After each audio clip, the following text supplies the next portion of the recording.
ठीक है, सबको वेरी गुड मॉर्निंग। बाद में ज्वाइन करोगे फिर गुड मॉर्निंग करोगे तो कैसे काम चलेगा ना। तो अभी तो आज ज्वाइनिंग कम है, शायद लोगों ने सोच लिया कि मैं छुट्टी पर रहूंगा, आज छुट्टी कर ही देना चाहिए। Why do people join so late? अभी तो बिल्कुल लोगों ने आज ज्वाइन ही नहीं किया है।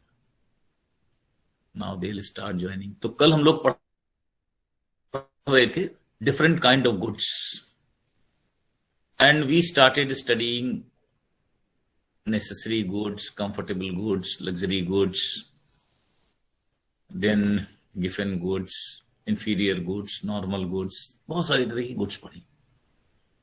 Then we studied what is known as public good। तो पब्लिक गुड जो है वो क्या है, उसको हम लोगों ने कल डिफाइन किया था। आज वहीं से शुरू करते हैं, because from public good will now discuss two more things. क्यों करते हैं दैट आल्सो आई टेल। हम लोगों ने ये भी पढ़ा था, we studied yesterday that all the classical economists, even the new classical economists, Dalton, Marshall, Pigou, even Hicks, all these are called as neoclassical economists or new classical economists। ये जितने लोग थे इनके हिसाब से हाँ, सरकार का yes Rahul wait for a while, सरकार का एक ही काम होता है कि हम लोगों को केवल पब्लिक गुड्स बनाने चाहिए। तो मैं जब पढ़ा रहा था क्लासिकल्स के बारे में तो मैंने आपको कुछ चीजें बताई थी, वहीं से शुरू करता हूं, वहीं से फिर पब्लिक गुड के बारे में दोबारा बताता हूं प्रेजेंटेशन के साथ। तब तक लोग जुड़ते भी जाएंगे और फिर वहीं पर हम लोग आएंगे दूसरे शब्द पर।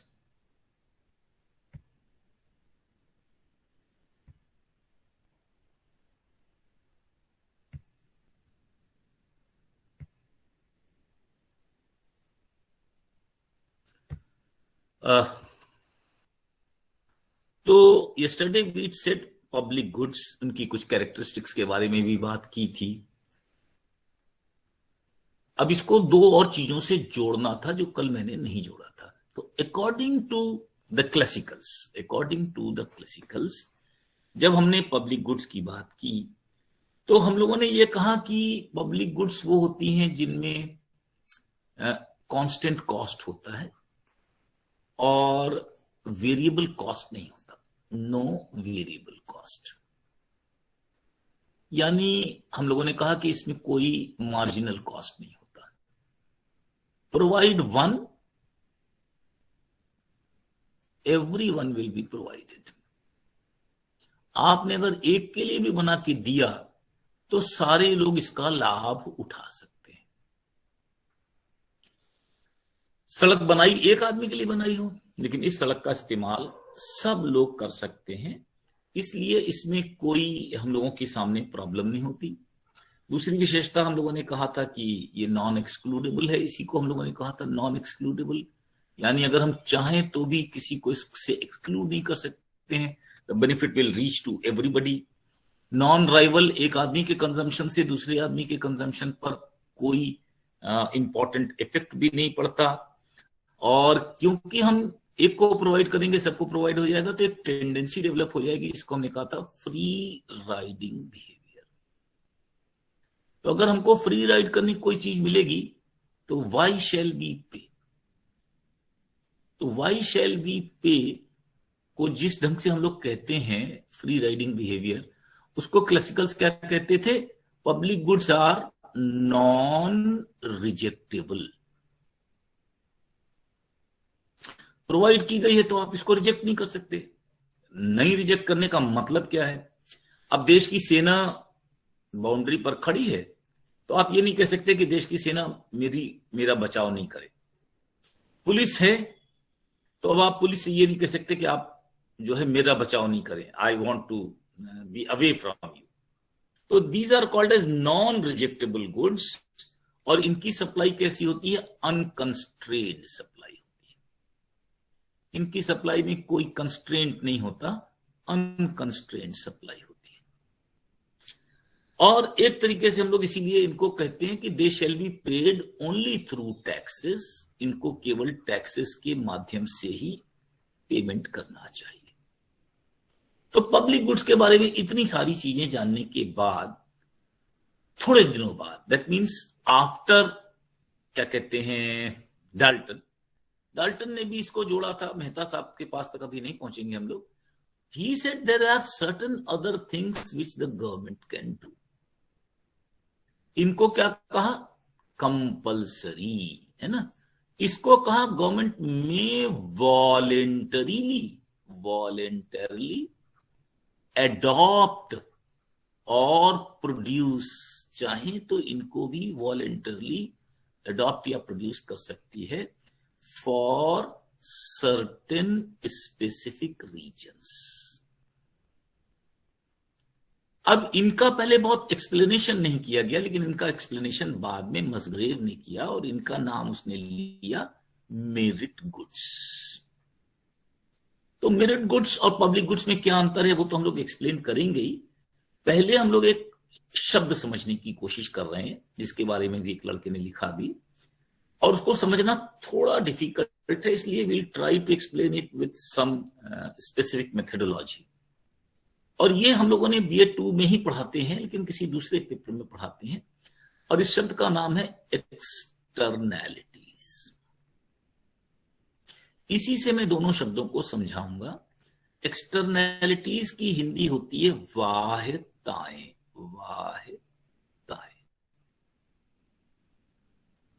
एक शब्द याद रखिएगा, जब हम कोई शब्द लिखते हैं तो बहुत समझदारी से लिखना चाहिए, क्योंकि एक और शब्द इसी तरीके से हम लोग इस्तेमाल करते हैं, वो हमने BA पार्ट 1 में पढ़ाया है, उसका नाम है एक्सटर्नल इकोनॉमीज। इसे हम कहते हैं वाह्य बचतें। ये BA पार्ट 1 में पढ़ाया है ना, इसलिए इसको दोबारा तो नहीं पढ़ाता, लेकिन अगर आप कहें तो एक लाइन बोल देता हूं इसके बारे में। जैसे उदाहरण के लिए अगर आप 1 किलो आलू खरीदें तो हो सकता है वो 20 रुपए का दे, लेकिन अगर आप 1 टन आलू खरीदें तो आपको दाम थोड़ा कम लगेगा। क्यों कम लगेगा? उसके बहुत से कारण हैं। ऐसे कारण हैं, इनके बारे में हम लोग डिस्कशन कर सकते हैं। इसे तौलने की झंझट बार बार बचेगा। 1 किलो को अगर हम तौलें तो 1000 बार तौलना पड़ेगा। 1 टन लेंगे तो हम लोगों को एक बड़ी यूनिट में कर सकते हैं, तो हम टाइम सेव कर सकते हैं, बहुत और भी तरह की चीजें सेव कर सकते हैं। तो इन्हें हम कहते हैं इकोनॉमीज। इकोनॉमीज बहुत तरह की होती है, पिक्यूनरी, नॉन पिक्यूनरी, ये सब BA पार्ट 1 में पढ़ाया गया। तो अगर हम बड़ा ऑर्डर देते हैं छोटे ऑर्डर की तुलना में, तो दूसरे आदमी को एक बड़ी डिमांड मिलती है, इसलिए is ready to produce at a lower cost. अगर हम एक ही चीज का ऑर्डर देंगे तो बहुत कठिनाई हो जाएगी। जैसे अगर आपको केवल एक हेलीकॉप्टर बनाना हो तो उसके लिए पूरा कारखाना लगाना बिल्कुल मुश्किल, क्या असंभव है, क्योंकि कारखाना ही हजारों करोड़ का बनेगा।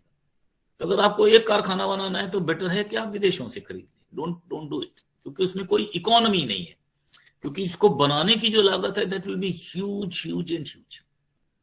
लेकिन अगर आप पूरा का पूरा आपके पास 2000 हेलीकॉप्टर बनाने की नौबत आएगी या 5000 हेलीकॉप्टर बनाने की नौबत आएगी, तो अगर आप कारखाना बनाएंगे तो बहुत फायदा हो जाएगा, क्योंकि वो कारखाना फिर लगातार काम करता रहेगा, लेबर काम करता रहेगा। तो इसको हम कहते हैं इकोनॉमीज। तो इकोनॉमी क्या होती है? जो हमारी बचत होती है when we produce in large amount, या किसी और वजह से भी एक्सटर्नल इकोनॉमीज हो सकती है। एक्सटर्नल इकोनॉमीज को हम अभी यहां नहीं पढ़ा रहे। एक्सटर्नैलिटीज एक दूसरा शब्द होता है, इसको हम डिफाइन कर रहे हैं। थोड़ा मुश्किल है, लेकिन समझने की कोशिश करेंगे तो आसानी में आ जाएगा। हम पहले लिख रहे हैं, डेफिनेशन लिखते भी जा सकते हैं, and then we can explain it. Any economic agent. देखिए ना, अब हमने शब्द लिखा है कोई आर्थिक एजेंट। आर्थिक एजेंट का मतलब क्या है? He can be a producer, है ना, he can be a consumer, he can be a seller, कोई भी। अभी हम माइक्रो की ही बात कर रहे हैं। तो इसे हमने कहा an economic agent. Does any economic activity, कोई ऐसा काम करता है जो इकोनॉमिक है। Does any economic activity. अब चाहे ये उपभोग कर रहा है, चाहे उत्पादन कर रहा है, तो इसने कोई इकोनॉमिक एक्टिविटी की। मे क्रिएट वैसे तो मैं आपसे बताऊं कि ये जो शब्द है मे, इसको मैंने लिखना चाहिए था, ऑलवेज होता है, लेकिन हम लोग इकोनॉमिक्स में केवल मे ही लिखेंगे, इसको याद रखिए। ऑलवेज क्रिएट सम बेनिफिट्स और injuries to some other economic agent. पहले मैं पूरी डेफिनेशन लिख दे रहा हूं, बिल्कुल एक एक अक्षर समझाऊंगा। Economic agent but can not charge any money and does not compensate for loss.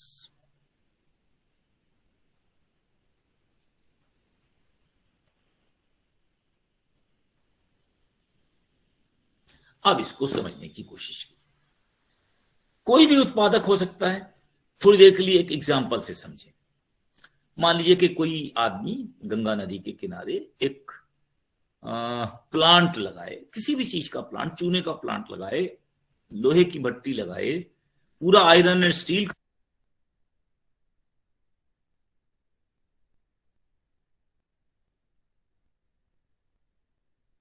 Sir आप म्यूट हैं।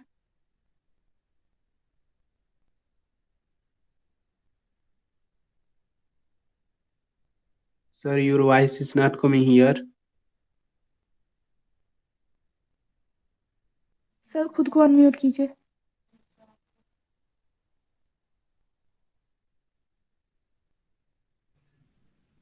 अब बड़ी वॉइस आ रही है?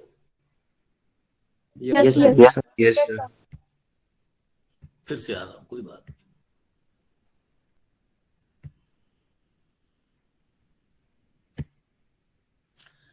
तो कोई इकोनॉमिक एजेंट कोई भी काम करता है। मैंने कहा कि मान लीजिए नदी के किनारे, तालाब के किनारे हमने कोई कारखाना लगा दिया, छोटा हो बड़ा हो।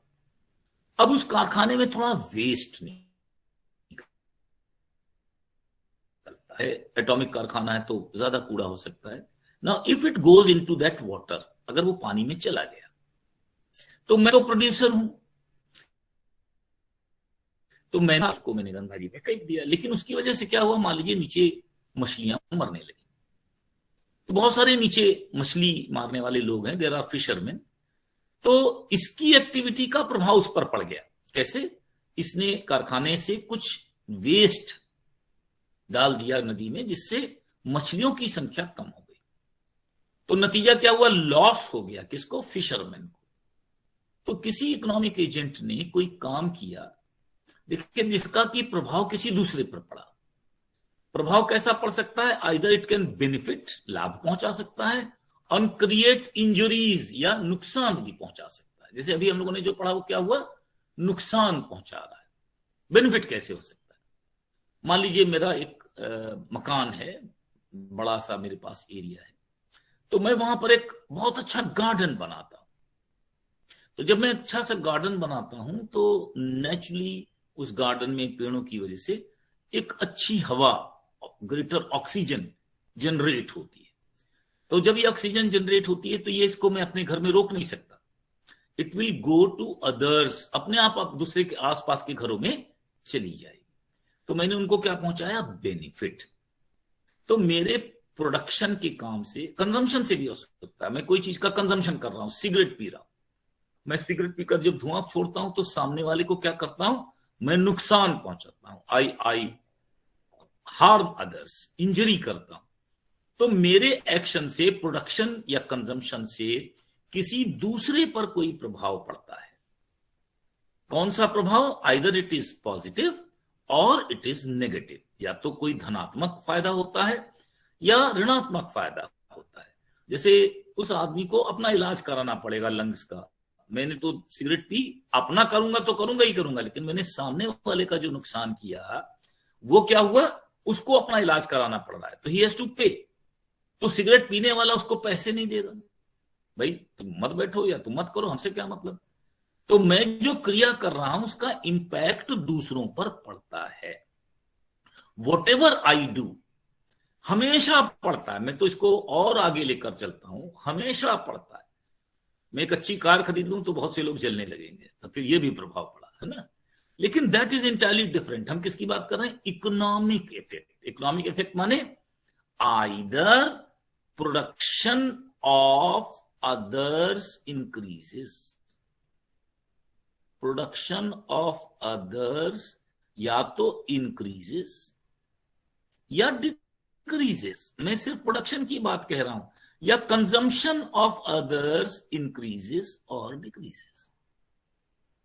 हम लोग जब इकोनॉमिक्स की बात करेंगे तो केवल इकोनॉमिक्स की बात करेंगे। कि हमने हवा की बात की, हवा से तो एक साधारण खुशी मिली, इकोनॉमिक बेनिफिट कहां मिला? लेकिन अगर उसने एक मधुपालन का छत्ता लगा लिया, मधुमक्खियों का पालन करने लगा, तो उसकी जितनी भी मधुमक्खियां हैं वो मेरे यहाँ के फूलों पर बैठेंगी, रस चूसेंगी और उसका प्रोडक्शन बढ़ जाएगा हनी का। तो प्रोडक्शन बढ़ भी सकता था, परफेक्टली ऑल राइट, है ना।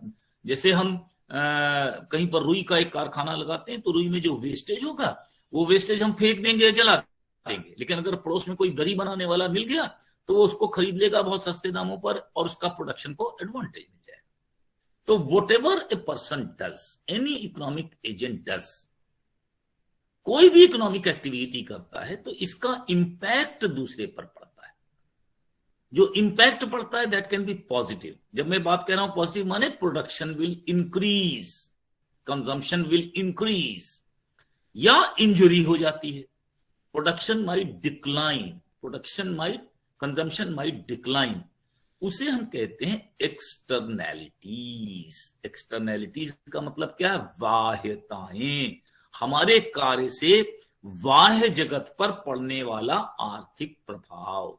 The economic impact of my activity on my fellow men, जो भी मैं कार्य कर रहा हूं उसका जो भी प्रभाव और लोगों पर पड़ रहा है उसे हम क्या कहते हैं? एक्सटर्नैलिटीज। ध्यान से देखिए, एक्सटर्नैलिटीज बहुत तरीके की हो सकती हैं। अभी एक्सटर्नैलिटीज के बारे में हम लोग पढ़ेंगे। मैं ज्यादा डिटेल में नहीं पढ़ाऊंगा क्योंकि इसको पढ़ाया जाएगा पेपर 2 में। अगर मैं पढ़ाऊंगा थोड़ा सा पेपर 2 तब मैं वहां पर बताऊंगा। एक्सटर्नैलिटीज कैन बी पॉजिटिव, अभी हम लोगों ने बात की, can be negative, can be productive, production पर पड़ सकती हैं, कैन बी ऑन कंजम्पशन। तो वाहिताएं बहुत प्रकार की हो सकती हैं, पॉजिटिव, नेगेटिव, प्रोडक्शन, कंजम्पशन, इन सबको कहेंगे एक्सटर्नैलिटीज।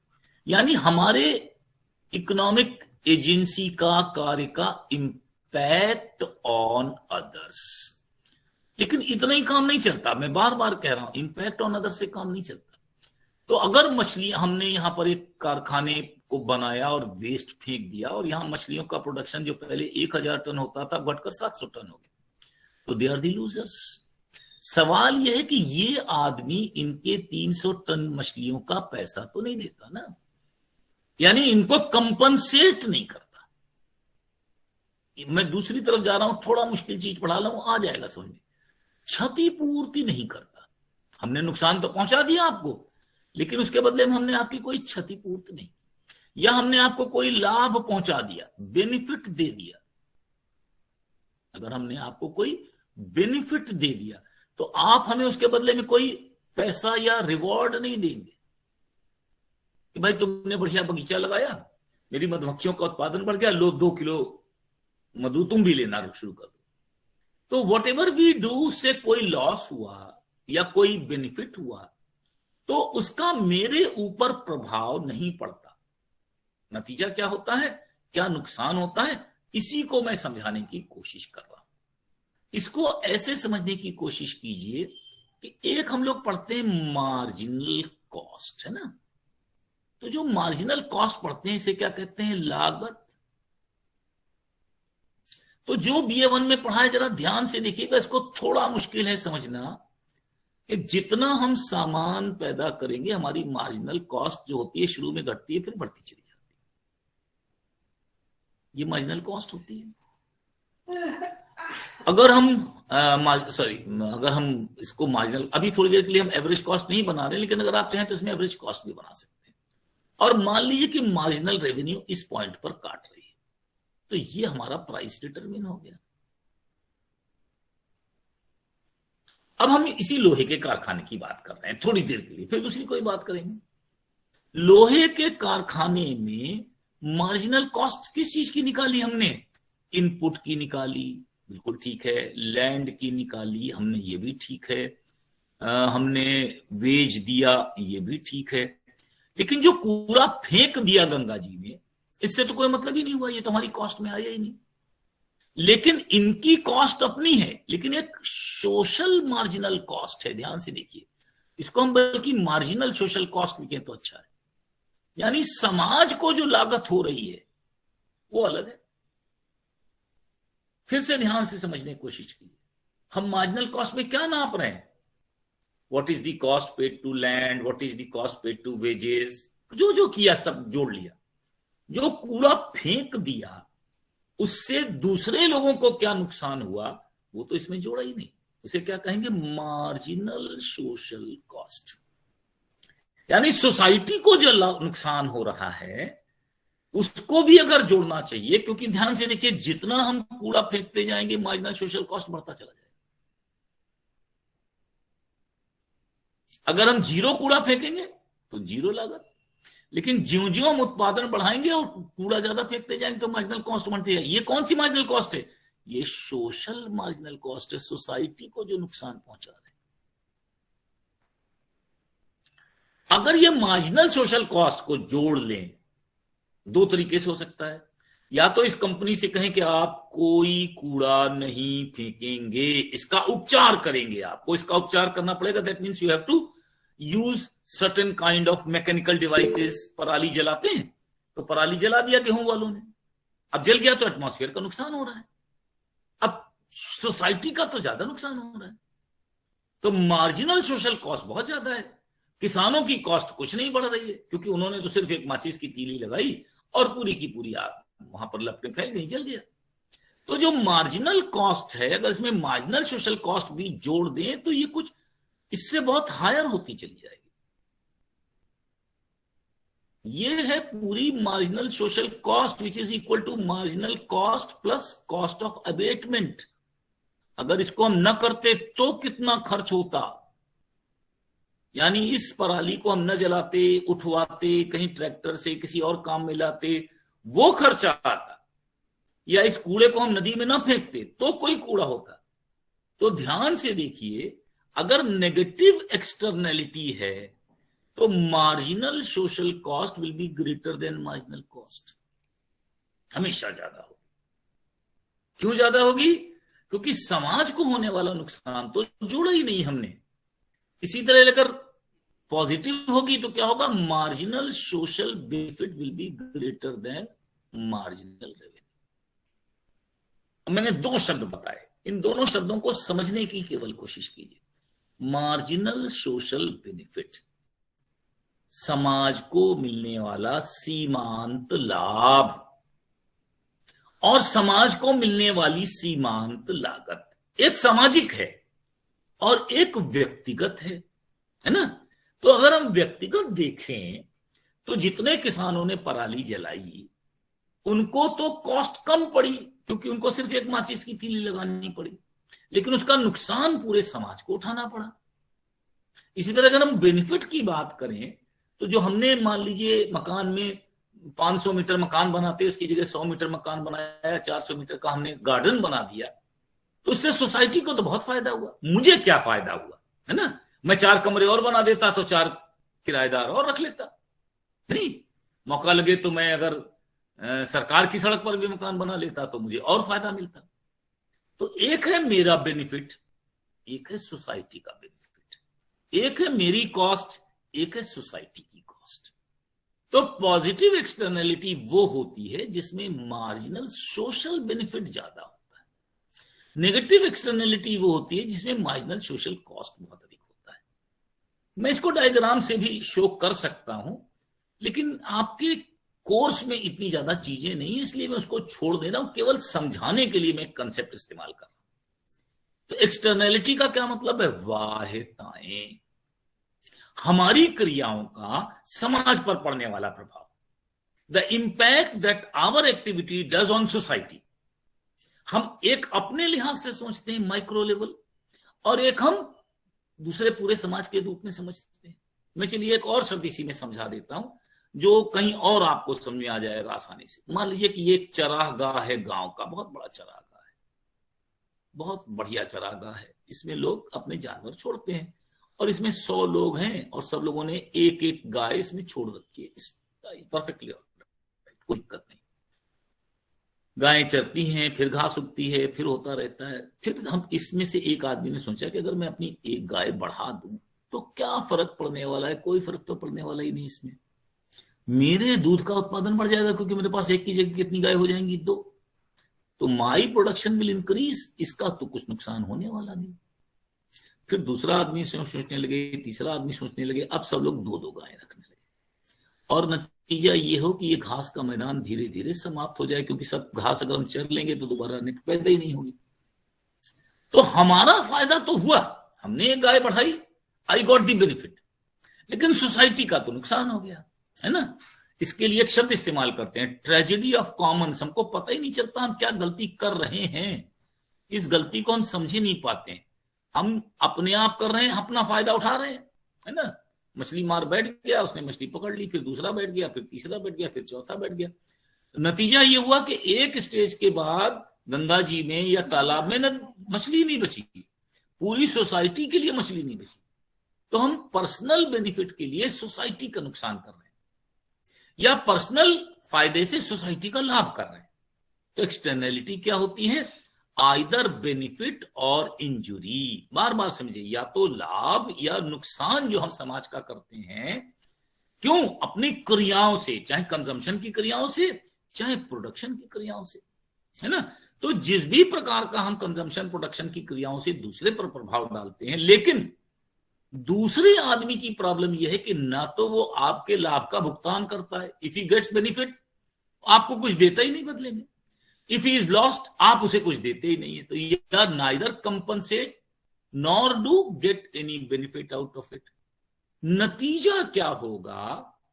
अगर marginal cost marginal social cost से ज्यादा है, यानी सोशल कॉस्ट से मार्जिनल कॉस्ट ज्यादा है या marginal social cost marginal cost से ज्यादा है, फर्क क्या पड़ा समझने की कोशिश कीजिए। इसी को हम एक नए रूप में पढ़ेंगे और हम इसे कहेंगे अति उत्पादन। ध्यान से देखिए, या कम उत्पादन। जितना होना चाहिए या तो उससे ज्यादा उत्पादन कर लेंगे या उससे कम उत्पादन करेंगे। अगर हमें उसका बेनिफिट या लॉस मालूम ही नहीं है और हमको कंपनसेट भी नहीं करना पड़ रहा है, तो आयरन एंड स्टील वाले की तो लागत बढ़ नहीं रही है। वो क्या कर रहा है? वो इसी कॉस्ट पर, जहां मार्जिनल कॉस्ट मार्जिनल सोशल बराबर हो जाती है, यहां प्राइस डिटरमिन कर देता है। लेकिन उसकी कॉस्ट तो बहुत ज्यादा होनी चाहिए थी, और कहीं पर मान लीजिए यहां पर काटी इतना प्राइस, तो उसको इतना रखना चाहिए था। अगर प्राइस इतना रखता तो उसको उत्पादन कितना करना चाहिए था? कम उत्पादन करना चाहिए था। ध्यान से देख लीजिए, क्योंकि कहां काट रही है marginal cost? Social marginal cost तो यहां पर काट रही है, इतनी हाई बिंदु पर काट रही है। क्योंकि ये जो कॉस्ट है, ये हमने जोड़ी नहीं, जो हम सोसाइटी को पहुंचा रहे हैं, अगर ये इस आदमी को देनी पड़ती, अगर इस आदमी को देनी पड़ती तो इसकी मार्जिनल कॉस्ट तो ऊपर चली जाती। मार्जिनल कॉस्ट ऊपर चली जाती तो मार्जिनल रेवेन्यू यहां पर काटती, नया प्राइस का पॉइंट होता, उत्पादन कम हो जाता। देखिए ना, कितने लोग घर में गार्डन लगाते हैं? नहीं लगाते। क्या फायदा? एक कमरा दे देंगे किराए पे, 500 रुपया मिलेगा, 3000 मिलेगा, जो भी मिलेगा, whatever you get. We don't need gardens. Garden बनाना किसका काम है? सरकार का काम है। क्यों भाई? इसलिए हमारे पास बड़ी जगह है, लेकिन we don't want to make gardens. क्यों? क्योंकि उसके बदले में हम कोई दूसरा बेनिफिट उठा लेते हैं। हमें सोसाइटी का बेनिफिट नहीं देखना है ना। तो हम लोग बार बार क्या कह रहे हैं कि जब कभी ऐसा काम होता है तो हम पॉजिटिव एक्सटर्नैलिटीज क्रिएट करते हैं या नेगेटिव एक्सटर्नैलिटीज क्रिएट करते हैं। अब मैं कुछ एक आध ऐसी पॉजिटिव एक्सटर्नैलिटीज के बारे में बात कर रहा हूं जिसके आगे मैं अपनी थ्योरी को बढ़ाऊंगा। जरा आप एक एजुकेशन के बारे में सोचिए, और सबसे पहले तो इलाहाबाद यूनिवर्सिटी के बारे में मत सोचिए, है ना। हम तो बहुत साफ साफ बात करते हैं, यहां तो फीस ही नहीं लगती। लेकिन कोई आदमी बॉयज हाई स्कूल में अपने बच्चे को पढ़ाना चाहता है, या सेंट जोसेफ्स में पढ़ाना चाहता है, या सेंट मेरीज में पढ़ाना चाहता है, तो उससे 1 महीने में, मान लीजिए थोड़ी देर के लिए, या पूरे साल भर में मान लीजिए कि करीब करीब 20,000 रुपए खर्च करने पड़े। ये तो ही मार्जिनल कॉस्ट उस आदमी की। इसको क्या मार्जिनल बेनिफिट मिलेगा, ये देखने की बात है। बेनिफिट ये मिलेगा कि जब ये लड़का पढ़ लिख लेगा तो इसको अच्छी नौकरी मिलेगी और इसका सोसाइटी से फायदा होगा। पहली बात तो कितने लोगों को ये बात मालूम है, जो खुद निरक्षर है उसे ये बातें कितनी मालूम होंगी। लेकिन एक और इंपॉर्टेंट चीज सोचिए, पढ़ लिख लेने से नौकरी एक चीज हम सोच रहे हैं बार बार, और चीजें तो सोच ही नहीं रहे। पढ़ा लिखा आदमी गवर्नमेंट की प्लान्स का फायदा उठा सकता है, अपने बच्चे को खुद पढ़ा सकता है, अपने परिवार में शिक्षा के मामले में योगदान दे सकता है, चाहे तो ट्यूशन करके पैसा भी थोड़ा बहुत कमा सकता है। ये क्या है? ये एजुकेशन के ऐसे फायदे हैं जिसके बारे में सबको ना तो मालूम है ना और कोई चीज है। तो जो एक मजदूर है, कोई छोटा सा मजदूर है, पहली बात तो उस पर 20,000 रुपए नहीं है, वो सरकारी स्कूल में अपने बच्चे को भेजे, तो अगर वो सरकारी स्कूल में अपने बच्चे को भेजे और मान लीजिए कि वहां केवल 30 ही रुपए महीने की फीस है, कुछ तो फीस है ना, इसकी जगह वो उसको अपने घर में रखे और उससे कहे बीड़ी बनाओ, तो वो शायद 70 रुपए की बीड़ी बना दे पर डे, तो 70 और 30 100 रुपए का उसका तो फायदा हो गया। पर्सनल देखिए, एक आदमी की दृष्टि से देखिए, फायदा कितने का हो गया? 100 रुपए का, क्योंकि उसने एक महीने में 70 रुपए की बीड़ी बना दी और 30 रुपए की फीस उसकी बच गई। अब वो फीस क्यों दे? क्योंकि उसका तो फायदा हो रहा है। लेकिन इससे पूरे देश का कितना नुकसान हो रहा है, क्योंकि वो अनपढ़ रहने से वो कोई सरकारी योजना के बारे में नहीं जानता, वो किसी आंदोलन के बारे में नहीं जानता, वो अपने परिवार को नहीं पढ़ा सकता, वो कोई भी प्रकार के काम नहीं कर सकता। तो सरकार का तो नुकसान हो रहा है या देश का तो नुकसान हो रहा है ना। तो जो marginal social benefit of education है वो मार्जिनल बेनिफिट से ज्यादा है। मार्जिनल बेनिफिट माने अकेले, मार्जिनल सोशल बेनिफिट माने पूरी सोसाइटी को मिलने वाला बेनिफिट। कई चीजें और भी और सिंपल दिखाई देगी, थोड़ी ध्यान से देखिए। हेल्थ है ना, इस पर तो आजकल कोविड पर बात भी कर सकते हैं, हम टीका लगाएं या ना लगाएं, ये क्या है? बिल्कुल पर्सनल चीज है। किसका नुकसान होगा? मेरा नुकसान होगा। अगर मैं टीका नहीं लगाता तो कोरोना किसको होगा? मुझे होगा।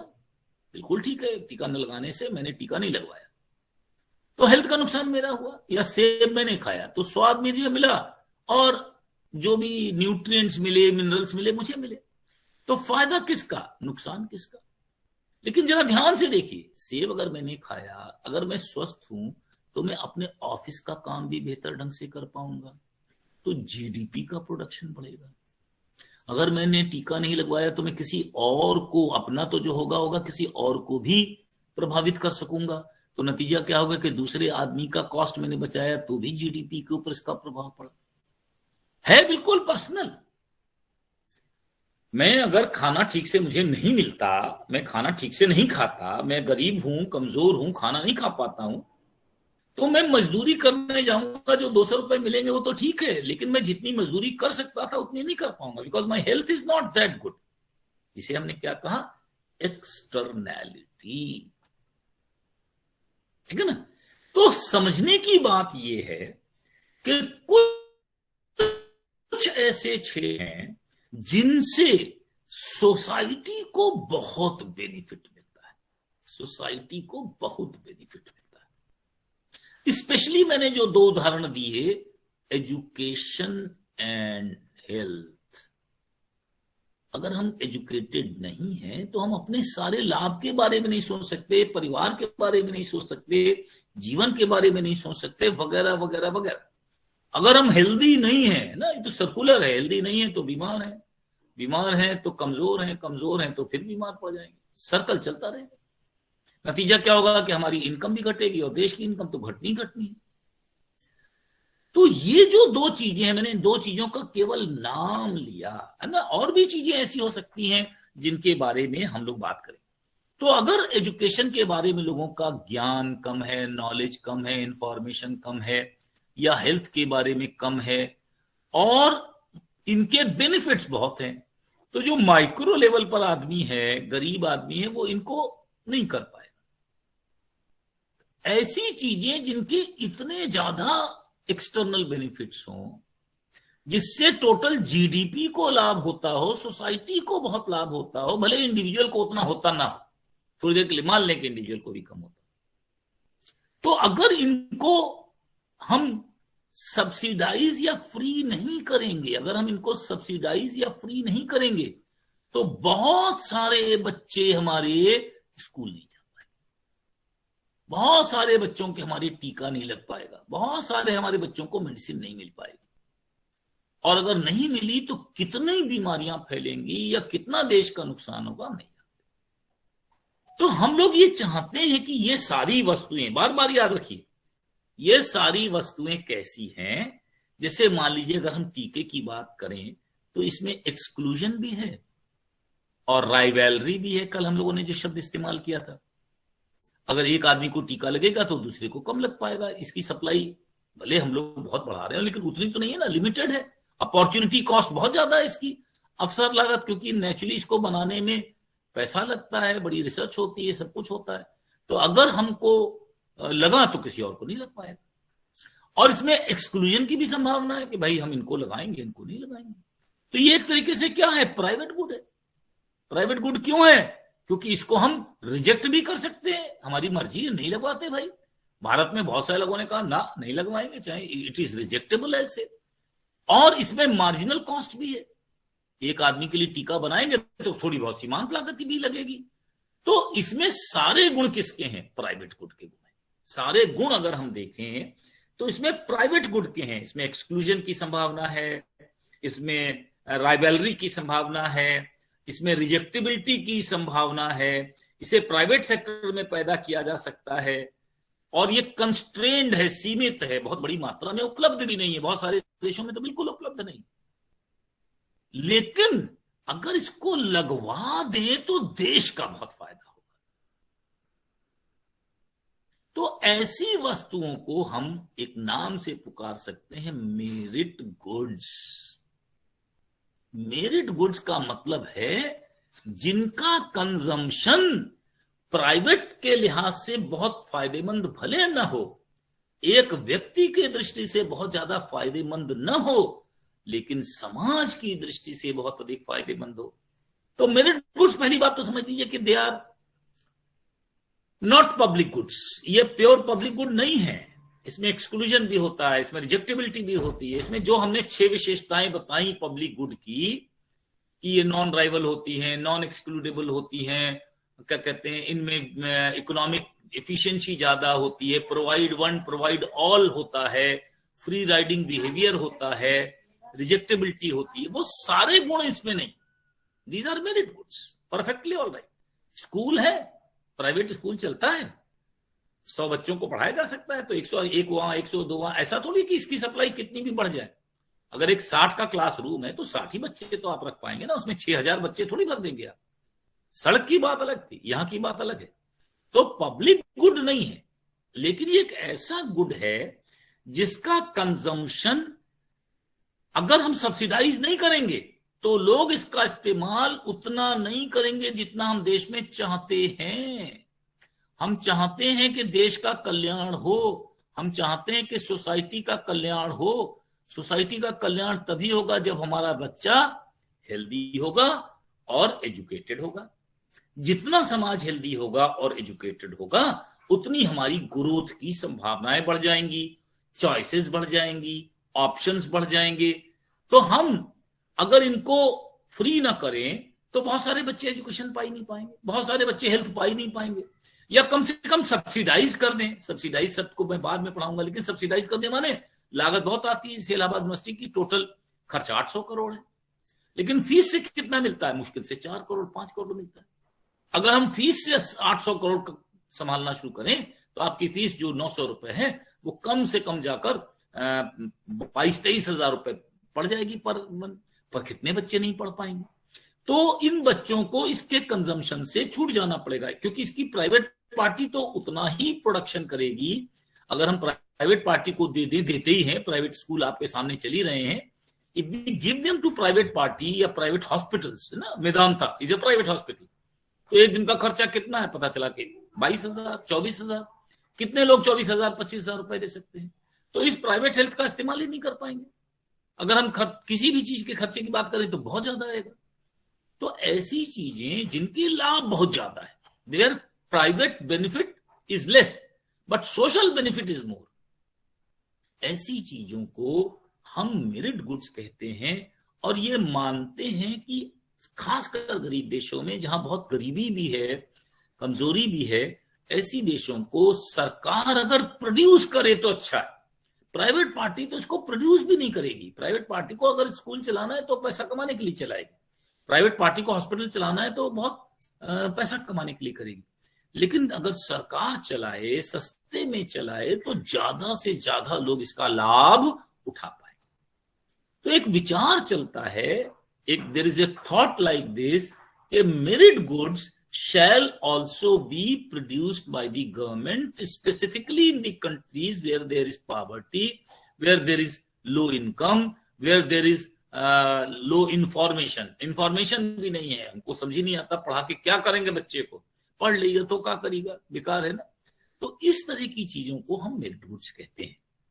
और इससे मिलता जुलता एक शब्द आएगा डीमेरिट गुड्स। डीमेरिट गुड्स का मतलब ये नहीं होता जिनसे नुकसान हो, बस मैं इसको समझा दूं थोड़ा सा, फिर आगे चलूंगा, फिर कल बताऊंगा। डीमेरिट गुड का मतलब ये नहीं होता कि जिससे लोगों का नुकसान होता, नहीं, ये भी गुड्स हैं, डीमेरिट गुड्स भी गुड्स हैं। मेरिट गुड क्या है, इनमें एक्सटर्नैलिटीज बहुत है। एक्सटर्नैलिटीज का मतलब बाह्यताएं बहुत है। एक लड़का पढ़ा तो उसने पूरे देश के आंदोलन में भागीदारी की, उसने एजुकेशन को फैलाया, उसने अपने परिवार को पढ़ाया, उसको पढ़ाई की ज्ञान प्राप्त हुआ, उसको नौकरी मिली, बहुत सारी गुड्स हैं। इसी तरह एक आदमी ने टीका लगवाया, अब वो दूसरों को बीमार नहीं करेगा, खुद भी हेल्दी रहेगा, जहां उत्पादन करेगा वहां देश का उत्पादन भी बढ़ाएगा। एक्सटर्नैलिटीज बहुत है, ये सोशली डिजायरेबल हैं। Demerit goods are socially non desirable. अब इसकी कोई हम परिभाषा नहीं दे सकते, मैं फिर से कह रहा हूं, इसकी हम कोई परिभाषा नहीं दे सकते। जैसे हमारे यहां भारत में हम लोग सिगरेट को भी खराब मानते हैं, और हम लोग क्या कहते हैं, अल्कोहल को भी खराब मानते हैं। विदेशों में अल्कोहल को खराब नहीं माना जाता, नहीं मानते वो लोग खराब। हम सोशली डिजायरेबल या अनडिजायरेबल की बात ही नहीं करते। पूरी अमेरिका में हर आदमी जब चाहे बंदूक खरीद सकता है, भारत में बंदूक को एक सोशली नॉन डिजायरेबल गुड माना जाता है। तो डीमेरिट गुड का सिर्फ एक ही मतलब होता है, जो सोशली नॉन डिजायरेबल हो, सोसाइटी के लिए उसकी कोई बहुत आवश्यकता ना हो। यहां पर एक्सटर्नैलिटी की बात नहीं आती। मेरिट गुड में किसकी बात आती है, वाह्यताओं की।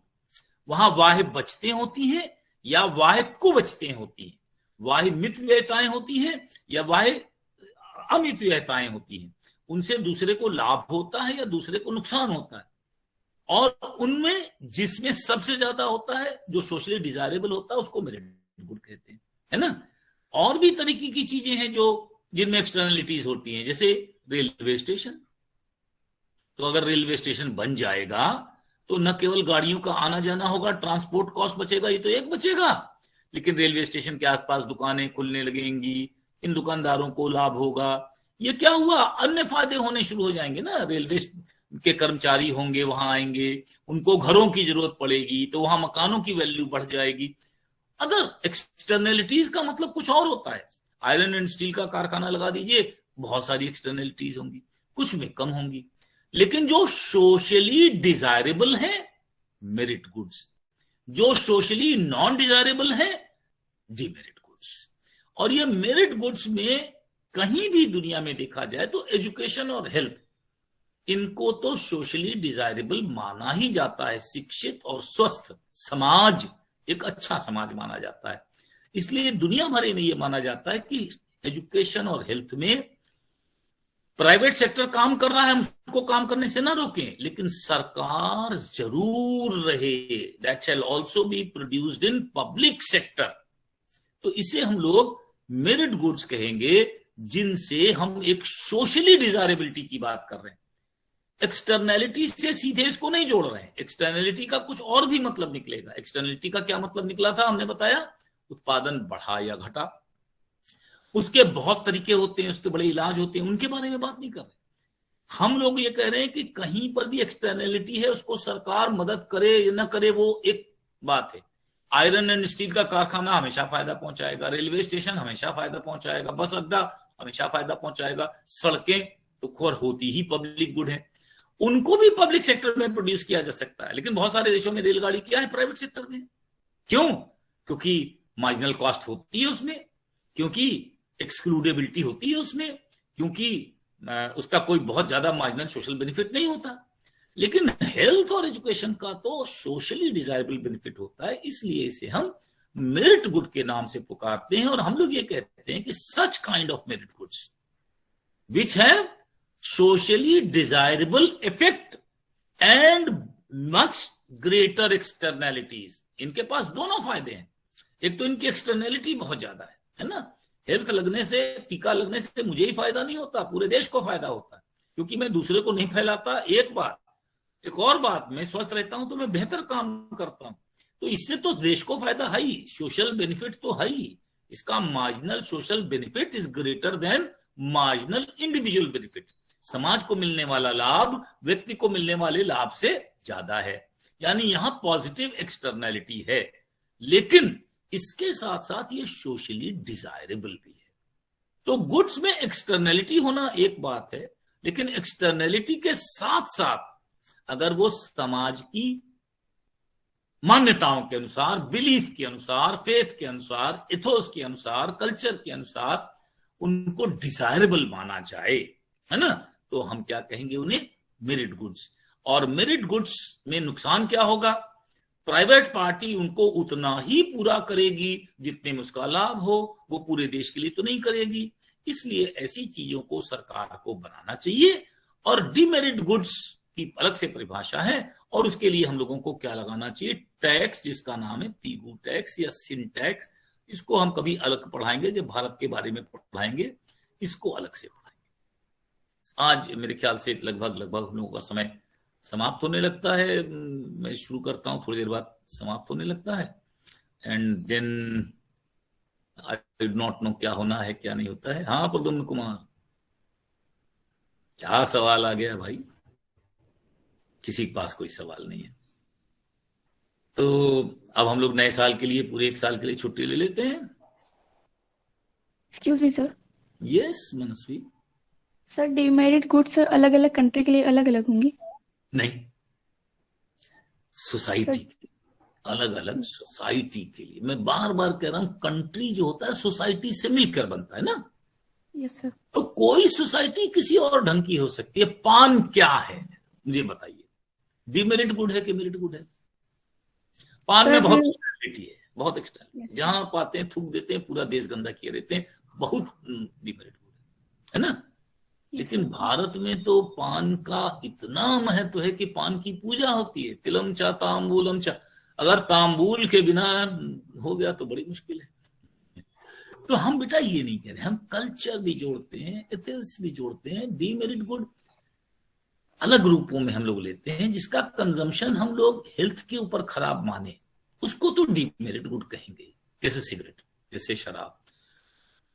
पान का हेल्थ पर कोई बहुत नेगेटिव इंपैक्ट पड़ता नहीं जानते, that we do not know. तो हम डीमेरिट गुड्स की कोई ऐसी परिभाषा नहीं दे रहे हैं। हम क्या कह रहे हैं? सोशली नॉन डिजायरेबल, पहला शब्द कहा।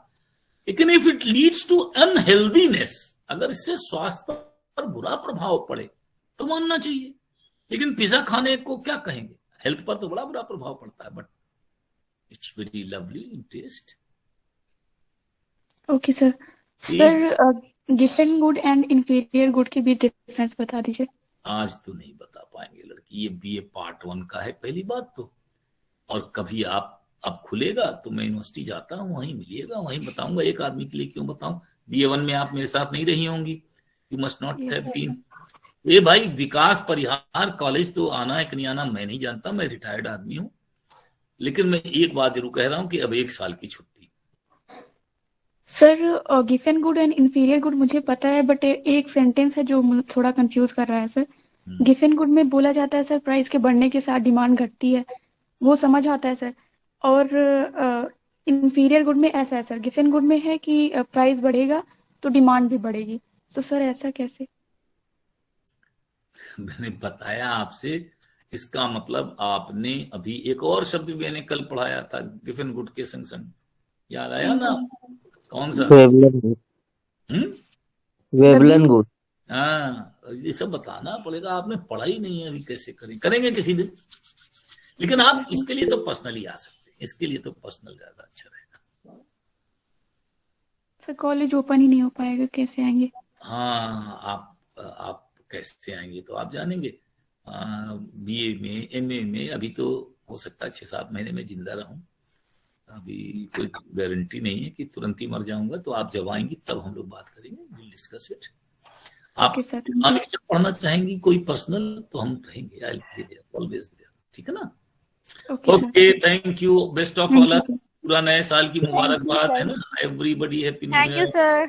Thank you sir.